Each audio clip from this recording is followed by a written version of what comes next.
કાળા સમુદ્રમાં રશિયન વાયુવાહિનીઓ પર હુમલાની આશંકા, રાષ્ટ્રપતિ પુતિને સુરક્ષા એજન્સીઓને સતર્ક કરી.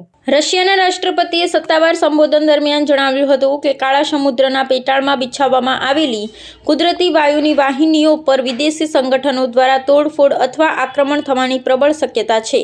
રશિયાથી તુર્કી અને યુરોપના અન્ય ભાગોમાં ઇંધણ પહોંચાડતી આ પ્રણાલીઓ વ્યૂહાત્મક દ્રષ્ટિએ અત્યંત સંવેદનશીલ છે.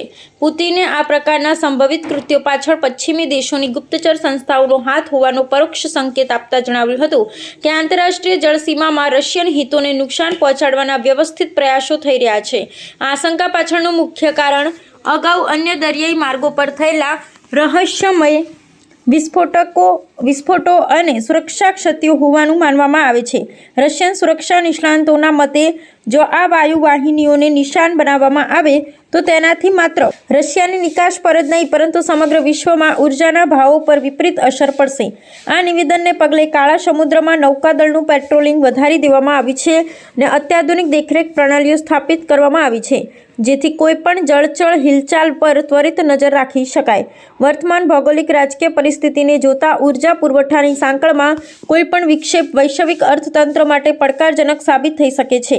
રશિયાએ સ્પષ્ટ કર્યું છે કે પોતાની રાષ્ટ્રીય સંપત્તિના રક્ષણ માટે કોઈપણ હદ સુધી જવા તૈયાર છે અને જો કોઈ આક્રમક કાર્યવાહી થશે તો તેનો જડબાતોડ જવાબ આપવામાં આવશે. આગામી સમયમાં આ વિષયે સંયુક્ત રાષ્ટ્ર અને અન્ય આંતરરાષ્ટ્રીય મંચો પર ગરમાવો વધવાની પૂરેપૂરી શક્યતા છે કારણ કે ઉર્જા માળખાગત સુવિધાઓ પરનો ખતરો સીધી રીતે વૈશ્વિક શાંતિ સાથે જોડાયેલો છે. Речь идет о возможном взрыве газовых наших систем по дну Черного моря. Это так называемый турецкий поток и голубой поток. Никак успокоиться не могут. Не знают, что сделать, чтобы разрушить вот этот мирный процесс с попыткой урегулирования дипломатическими средствами.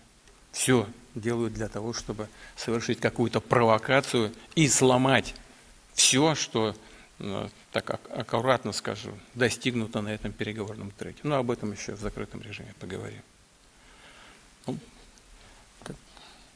Вот это вот та ситуация, о которой только что упоминал, не получается нанести России стратегическое поражение.